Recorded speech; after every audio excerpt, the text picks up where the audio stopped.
बिस्मिल्लाहिर्रहमानिर्रहीम, अस्सलाम वालेकुम। वेलकम टू माय चैनल दावत इस्लाम। मैं हूं आपका दोस्त शफकत अली ऑफिशियल। उम्मीद करता हूं कि आप सब लोग ईमान के आला दर्जे पे होंगे।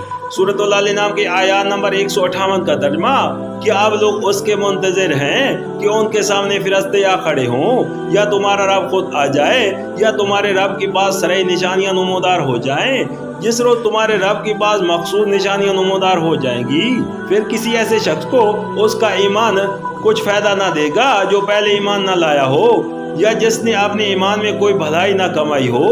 ऐ मोहम्मद सल्लल्लाहु अलैहि वसल्लम, इनसे कह दो कि अच्छा तुम इंतजार करो, मैं भी इंतजार करता हूँ। सूरत अल नाम आयशा नंबर 139।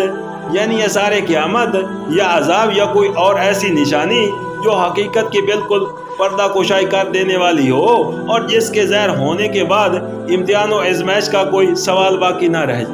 यानी ऐसी निशानियों को देख लेने के बाद अगर कोई काफिर अपने कुफर से तौबा करके ईमान ले आए तो उसका ईमान लाना बेमानी है, और अगर कोई नाफरमान मोमिन अपनी नाफरमानी की रविश छोड़कर एहतियात कैश बन जाए तो उसकी एहतियात भी बेमानी।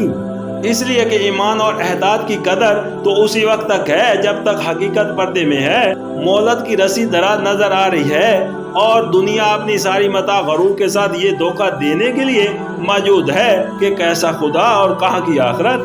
बस खाओ पियो और मजे करो।